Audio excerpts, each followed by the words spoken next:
Hello everyone, this is Jason from Primetime Aquatics. Thank you so much for being here. In today's video, we are going to be talking about fish that can go in tall aquariums. Now, for those of you who keep large aquariums, we've got you covered. If you keep small aquariums, don't worry, we have you covered there too, because a tall aquarium doesn't have to have a large volume.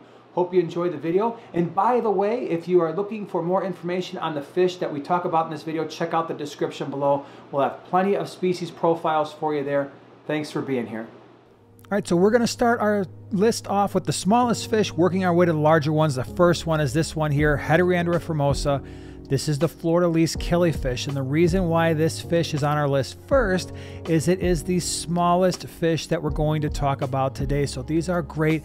For instance, we had an 8.3 gallon cube, and that was a taller tank than it was wide, and these fish inhabited all areas of the aquarium, top, middle, bottom, and that's what we're talking about here with this list. Fish that are going to be awesome in a tall aquarium, and these are absolutely one of them. The Heter formosa, again, stays small. The females are going to max out at around 3/4 of an inch. The males even smaller. This is a great live bearer. You're going to get a ton of activity in your aquarium. And the nice thing is, as long as you've got around a 5-gallon tank, these fish are going to be fine. In fact, what you're looking at here is a 3.5-gallon long bookshelf tank, and we were breeding these fish in that aquarium. Other nice thing is they tend to be shrimp safe. Your medium to adult size shrimp are not going to be an issue whatsoever because they're going to be larger than this fish. So again, if you've got a taller tank that's on the smaller side, perhaps like a cube, and you're looking for a fish that's going to explore the entire aquarium and give you activity throughout the aquarium, these fish are definitely going to be for you. Just a reminder, once again, we've got the species profiles down in the description below. If you want more information on how to care and or breed all the fish on this list, check out the description. Coming in at number 2 are these guys here. It's the Enderler. Enderlers are slightly larger than the fleur-de-lis killifish. Now, what they are going to offer over the fleur-de-lis killi is they're going to be a little bit more active, and in some cases a lot more active than the fleur-de-lis killi. They are still going to explore all parts of your aquarium, and of course what you're seeing here is the color. Where the fleur-de-lis killifish tends to be more of a silver or a brown or tan, the Enderlers, especially the males, have color throughout, and depending on the Enderlers that you get, you'll get different colors. But we have found these fish to be always very, very active, and again, if you've got those taller tanks or a cube tank and you want something that's going to explore all areas, the Enderler may be for you. Now again, of all the fish we talk about here, this may be the most active fish, so keep that in mind when you're looking for tank mates. In fact, we did something here in this video that I probably wouldn't recommend, and that is we combined Enderlers with a betta. That didn't work out very well because the Enderlers were just so much more active than the betta, and so when you're choosing your tank mates, choose them wisely. Make sure you've got fish that are going to be able to keep up with the Enderlers and enjoy that activity. Again, you're looking at a fish here that would potentially be shrimp safe because they stay so small.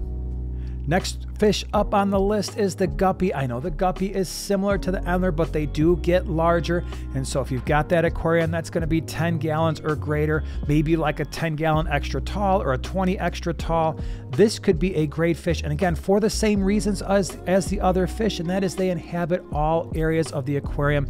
They're going to explore all areas, and so you're going to get that activity everywhere. And because they are guppies, their tails are going to be wagging all over the place. Just like the Enderlers, the males are going to have a lot more color, a lot more innate finnage, especially to the tail fin, but the females have nice color as well. And just like all the fish that we've featured so far, they are very easy to keep. They tend to be relatively hardy, withstand a wide range of water parameters, and they breed just as easily as the Enderlers, and probably even easier than the Enderlers and the Heter formosa that we've talked about earlier. So if you're looking for that fish, you want color, you want activity, you want them to explore all areas of the aquarium, the Guppy is definitely something to consider.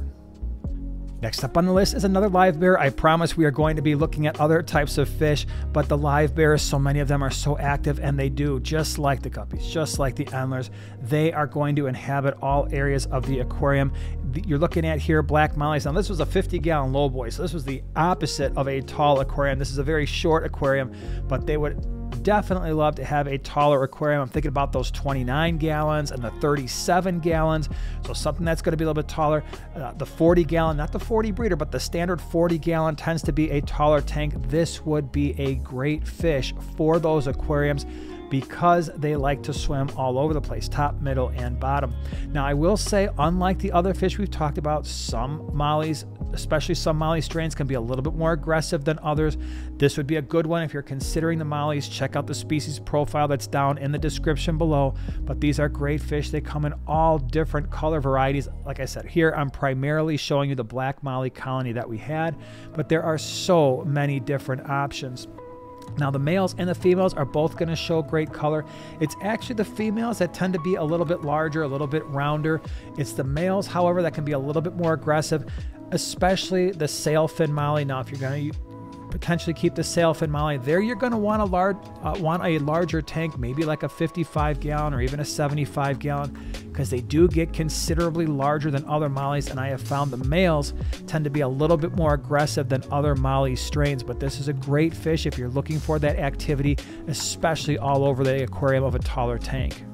I promised you we wouldn't be doing live bears the entire video, and we won't. Here is the next option. We've got the gourami. There are many different types. You've got the sparkling gourami that's going to max out right around 1.5 inches or so, all the way up to the giant gourami, which is going to max out at way over 1 foot, maybe 2.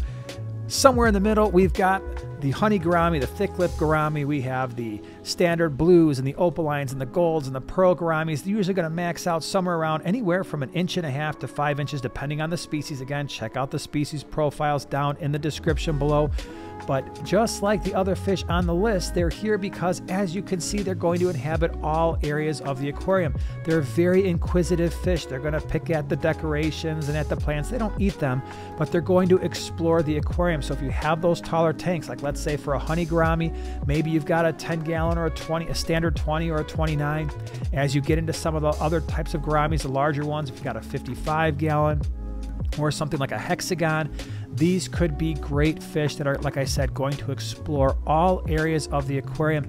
Some of them are peaceful, some of them not so much. Again, check out the species profile if you're trying to figure out which honey gourami, or which gourami is right for you.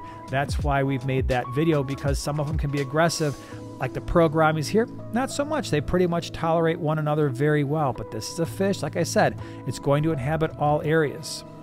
All right, now the angelfish, this is a little bit different. Yes, it's going to inhabit all areas of the aquarium, but this one really does need a tall aquarium to look right, so that the proportions of the fish look right in the tank, because this is a tall fish. We've had veil-tail angels that maxed out pretty close to 1 foot tall. Therefore, the 55 gallons, the 75 gallons, or if you've got a 6 foot 150, these fish can look magnificent. I'm thinking about the 90 gallon aquarium, which is about the same size as a 75 length and width, but it's a much taller tank. Your larger hexagons, these could be a really nice fish to add because they are on the taller side. They're not going to be super active. They are cichlids. They can be a little bit territorial. People always ask, hey, if I want to keep angelfish, how many should I keep? I always say, well, you're pretty much guaranteed with one. It's probably going to work out. If you keep multiples together like you're seeing here, sometimes you have to remove a few of them just to make the community work. If you've got a really large aquarium, then it might be okay to keep multiples together. I generally recommend at least a 55 gallon for one of them. Could you get away with it in a 40 breeder? Yes, but that's not a very tall aquarium. The 55s tend to be a better option long-term for full-grown angelfish. These are magnificent fish that come in a variety of colors, a variety of fin types, especially those veil tails, really long flowing fins. So be a little bit careful there about your tank mates, making sure that they're not fin nippers, but this is a great one for a tall aquarium. Next up is an entire group of fish. These are the Amuna cichlids. They are African cichlids from Lake Malawi. You're actually looking at a 75 gallon we just set up in our fish gallery. This was a mix of yellow labs and Pseudotropheus solosi. This is a great combination. Again, the reason they're here is not necessarily because they are tall fish like the angelfish were, but are more similar to like the gouramis and some of the live bears we talked about earlier in the video. These are fish that are very active. They're going to explore all parts of the aquarium. Do they like to be closer to the substrate a lot of the time? Yes, but they usually are so personable and so active that they're going to be all over the fish tank, and that's really the way they are now. Now that our fish have settled into our 75-gallon, they are everywhere. I have a video on how to set up an Amuna tank so you can do it right, manage the aggression. I know these fish sometimes get a bad rap as being aggressive, but if you manage the aggression correctly and you have the stocking levels proper, this can be a great fish for a taller aquarium. But keep in mind, they also like to have a little bit of space at the bottom. They have to have some territory down there. So when I'm talking about the Amuna, I really think a 55-gallon is probably the minimum. The 75-gallon is great, but if you've got like a tall 150, that could be a really awesome option as well. Like the Amuna cichlids, the Peacock Cichlids can be a really nice idea for a taller tank, again, provided that you have some territory overall for the bottom. I'm thinking, once again, the 125s, the 150-gallon aquariums that are a little bit taller, the 210s, the 220s. These aren't very large fish. I have kept and bred them in as small as a 40-gallon breeder, but again, we're talking about taller tanks and fish that will inhabit all areas. This was an aquarium from Aquashella a couple years ago. Again, most of the fish right here are towards the bottom, but this was actually a relatively tall cylindrical tank, and it worked out well. Now, there are some special considerations with the Peacock Cichlids. A lot of people will keep all male Peacock Cichlid tanks. You do have to have a little bit of experience, I would say, before you venture off into the Peacock Cichlid tank, because the aggression issues that can happen, you just need to know how to manage that and how to best stock the tank full of fish that are going to maximize your enjoyment and keep the aggression down. But these fish are full of color and can be an absolutely awesome idea for a taller tank, provided that it's also a larger aquarium. I really like to keep these fish in at least a 125-gallon tank as a community. Next up on the list are Discus. Like the Angelfish, this fish has made the list because they are taller bodied fish, and just proportionately they tend to look much nicer in a tall aquarium. This happened to be a 3,000-gallon Discus aquarium. This was from the Wonders of Wildlife in Springfield, Missouri. It's the same tank that I use for my species profile. If you want to learn more about Discus and see more of this tank, check out that video in the description below. But Discus are awesome. If they've got that taller aquarium, I highly recommend at least a 90-gallon tank. Again, same length and width as a 75, but taller. But even better is a 6-foot tank, 125s, but even better than that, the 150s, the 180s, the 210s, the 220s, and 240s. Those are a really nice size tank for a group of Discus. Like I said, if you see them in this video, you notice that they are a taller fish, and so those shorter tanks tend to make them look proportionately maybe not the best in their environment, but as you increase the height, the fish really tend to fit the proportions of the aquarium a lot better. Full of color. This is absolutely not a fish I would recommend for a beginner. It takes a little bit of knowledge and fish keeping and making sure you understand the nitrogen cycle and water parameters in general, but this is a great fish if you've got some experience in fish keeping. It can be a little bit of a challenge for some, but awesome in a tall fish tank. And the last fish on our list is the Balas Shark. That is the silver fish with the black tips to its fins. This was actually a 4-foot, 150-gallon tank that was 30 inches tall, so really close to being 3 feet tall. This is a fish that will use the entire height of the tank, bottom, middle, top. If I was going to keep this fish again along with those tinfoil barbs, another fish that will use the entire tank, I would have liked to have doubled the length of this tank and make it 8 feet, 300 gallons. This is a very active fish, gets large, can easily max out at a foot or more, needs to be kept in groups, and therefore this is a fish, if you've got a tall, large aquarium of at least, I would say 240 gallons, this is a good fish, again, that will use the entire height of the tank, but very active, very large. You need a large tank.